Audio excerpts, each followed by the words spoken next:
everybody. I'm using my FedSense background today. And what I wanted to do really quick was do a thought experiment with you. And I'm of the mind that I'm kind of annoyed with how the 3058 technical readout played out with the introduction of Innisphere OmniMax. Hear me out before you burn me at the stake. The reason why I have an issue with it is that one, we had a massive turning point when Jaconos Combine unloaded, OmniMex is part of the new Starlink Alliance and everyone has OmniMex, but withheld their C3 tech. Now, before you're like, oh, well, everyone has C3 tech, but it's not the strength of every house, which is true. Every house stumbles and fumbles with various technology that is shared with them. But we'll get to that in this thought experiment. Two, Operation Serpent and Bulldog got every house closer to having access to clan tech, even for a limited amount of time that they had access to it. 2 points. Then, as you fast forward through the BattleTech timeline, 3, we get to the Dark Ages. Now, clan tech is literally top shelf. Everybody wants it. Everyone can get access to it, but you got to deal with key vendors. We're not listing the key vendors. That's not the point of this video. Then after you go from top shelf to mid-grade shelf, you have mechs that were too cost heavy to be Omni mechs that got reduced to standard production designs. We're going to focus on a Thanatos, the Easel, and a couple of other mechs that I enjoy. And getting to my point that I was sitting down trying to build a House Davian post-Civil War C3 battalion.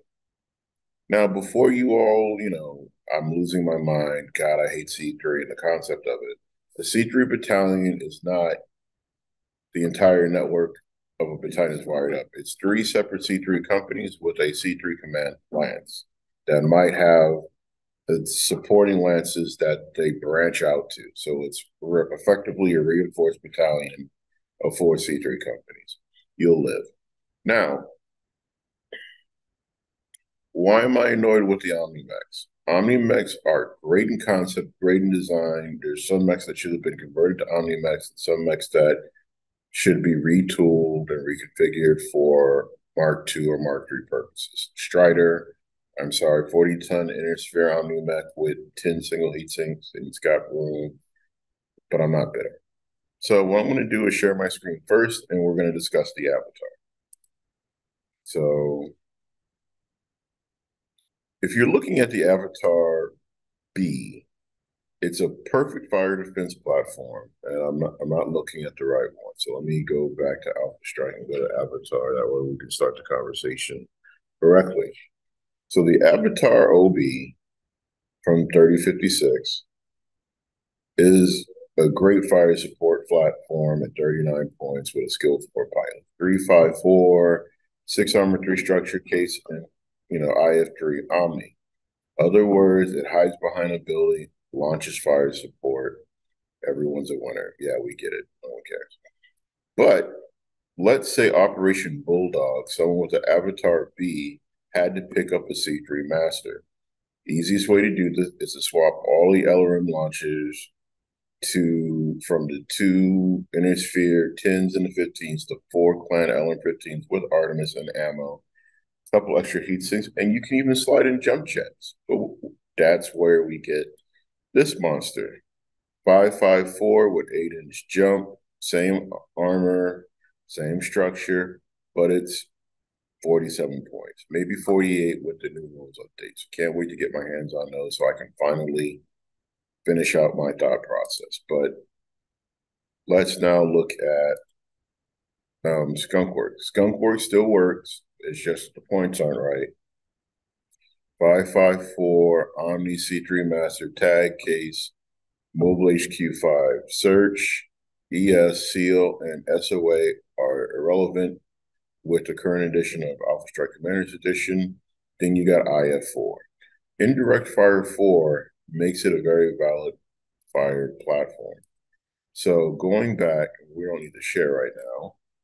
Going back to the concept of building a OmniMech that can meet a demand, I believe kitting out the Avatar B second configuration with the C3 Masters can now be something universal that all houses can use before declare the Star League a sham and we go off to the jihad and being petty and bougie about it. But when we look at the amount of C3 Masters technology that House Kurita has, it's ungodly. From 3050 till the future, they always got some new toy out, some new monster. Now we know how Steiner, more assault next to better, Scout Lances for the win. We know how Merrick, we deal with what we deal with. We got enough going on. We don't need any more. House Liao went full stealth mode on everything. And it's interesting that you cannot use C3 while your stealth field is active, even though we're in the year 30, whatever, and we have stealth and we have electronics, but your ECM is powering your stealth field, but you still can't get the benefit of C3, which is dumb. I'm looking at you, Yu. I'm looking at you. So, with that being the operative issue, I was sitting there looking at the Dark Ages and House Kurita has finally landed on New Avalon and run off the Prince, and everyone's upset, and feelings are in an uproar, and you know, we told you it was going to happen, fanboys. We told you it was going to happen, but you didn't believe us, so it happened. And now it's what if, and this is the thought experiment for today, what if we took key common core mechs available across the inner sphere and we turned around and we used salvage from Operation, Bulldog, Serpent, or private stores we picked up from the Diamond Sharks or wherever, and we started kitting out effective mechs. Now, as we all know, anything effective in the Battletech universe is a sick joke because we don't believe in efficiency. Hence the Charger. I love the video, by the way. I should link it in the description below if you haven't seen a Charger video from Tex Talks Battletech. I love the Charger, and we'll get to that whole debacle later. So my issue overall is that looking at what's going on with commonly available OmniMechs, thank you 3058 for not completely sucking, but you still suck nonetheless for that one section. So Owens, no double heat sinks, needs double heat sinks. We should just pop out an engine, pop in a new one. Everyone's happy. Strider, pop out an engine, pop in a new one with double heat sinks. Everyone's a winner. Move a couple of spaces open. Sunder has a double C3 Master variant, but it's not upgraded to have everything it needs to be post-operation Bulldog Serpent ready as a company commander, where the houses that don't have a double C3 Master. So, again, I'm making this video to discuss the thought experiment of having multiple options available for other factions that want to cash in on the C3 greatness, because we know that Draconis Combine doesn't share. So, I would like to now bring up my other thing of mechs that need, alternate variants. So first off, let's get off the Avatar, and we're going to go to the Thanatos. Now, if you played MechWarrior 4, you know that Thanatos is the OG beast, and everybody should be happy.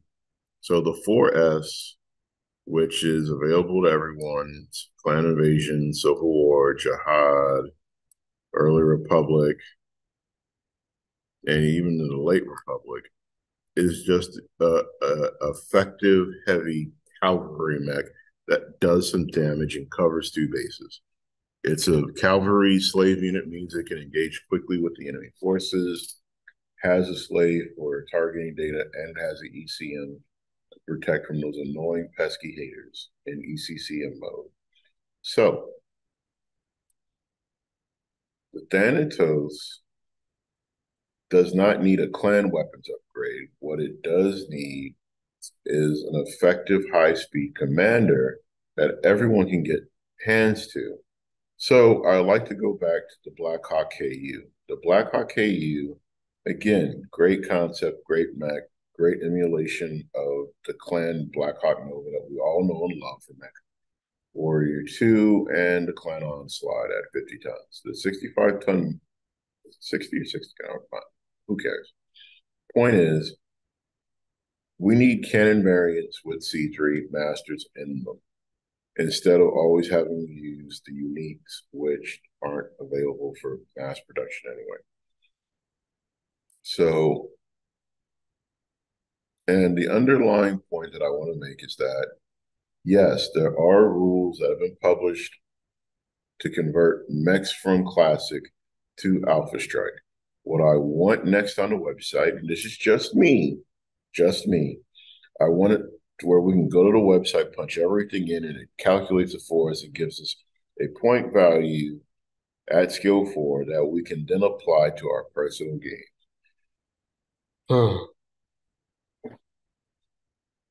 So now,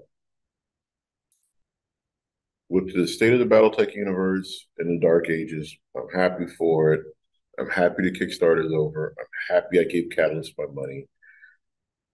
I want a plastic Thanatos. I want a plastic Argus. I want about 20 mechs in plastic. And that's just me personally. So again, next mech that I think is much overdue for a upgrade is the Raptor. And now I'm just gonna go OG Raptor because yes, there's a Raptor 2 in Dark Age, and shut your pie hole. We're not talking about the Dark Ages yet. We're staying in the Jihad era, going into Republic era. So, by the way, I hate the artwork for Master Unit List. I prefer the nice, clean image in 3058. The original 3058, pre the settlement, pre distribution, because I like the electronic artwork a lot better. The OR from Operation Serpent and Bulldog with the clan upgrade weapons and the fact it has Overheat 1 C3 Slave is great. That means everyone should get their hands on it. What I'm not liking, and I'm going to go hit this up, is that Civil War, only a couple people get it. Only a couple. So let's go over to the Sunder now and continue this hate list of why things don't make sense. So if everyone can get the Sunder OB with 2 C3 Masters for almost ever. Oh, okay, House Merrick loses it in Jihad. House Merrick still doesn't have it. Fed Central Comes Combine on combo with Mercs. But the problem is weapons package, it's still rocking an Inner Spirit weapons package. And even with the OR, where it hits a murder monster, and you got clan weapons. We could retool that, and I get it. And before you say stop whining, just play with your friends. I get it. I get it. I get it. I'm just saying from the objective standpoint of someone trying to do something on a strategic level for campaign purposes only. And I know I can write it in myself as a GM. It's just I wish things were easier. So we're going to pop in C3 Master Unit List 2. Then we're going to come down to factions, and we're going to just put it in here and let the chips fall where they may.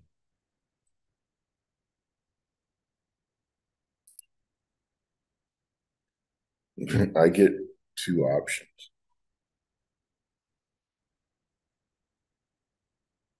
So we get a Sunder, and then 80 years later, we get a Aphrodite Mac. Then we get a Morning Star, and we get a Partisan air defense tank. So the love affair with the Federated Sons is the use of combined arms and RCTs. Now, not this video, but the next video, I'm going to post a combined arms list that takes advantage of both things that are effective. So now, when I delete these factions, uncheck, uncheck, and we're going to go to Draconis Combine.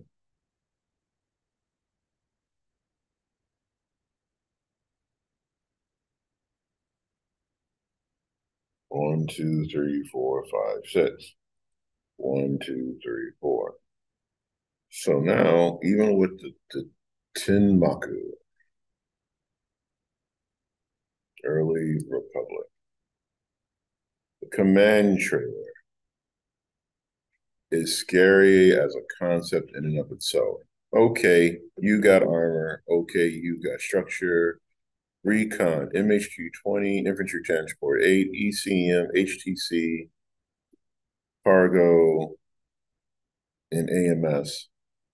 There's something so wrong about this that I don't even want to start this conversation today. We're going to save it. We'll come back. And yeah. So, getting to the last point is that I want more complex games. Not that I'm being a gripey white or whatever have you not. It's the fact that there are so many beautiful things that we could do with the Battletech universe.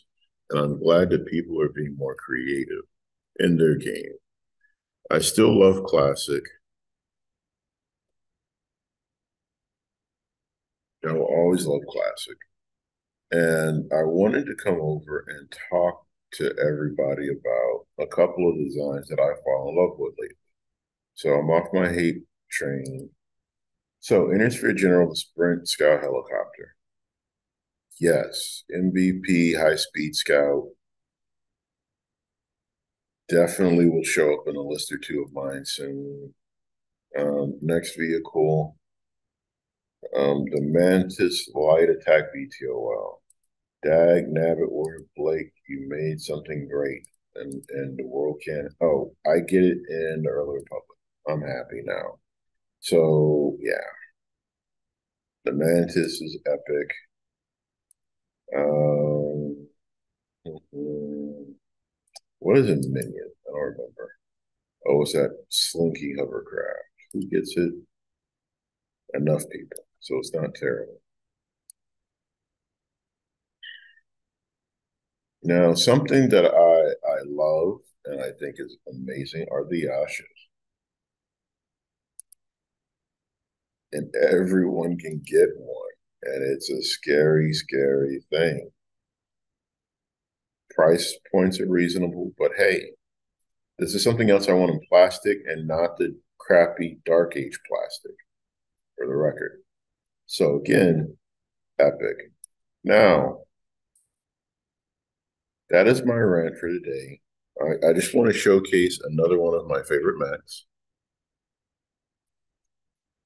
And if you played MechWarrior 4 and you watched the trailer and you saw this thing flying through the sky murdering people, you know you want one yourself. So let's just keep it honest.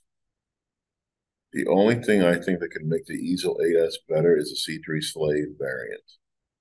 And just go 8SC. Just me. So that's my daily soapbox. I hope you had a great day. And my rant is over. I just wanted to say that there's certain mechs that got hosed in the design era and need to be included in my fan book, which I'm going to be working on in the summer. So I'll talk to y'all later. Have a great afternoon. As always, keep it madness, Mecha madness.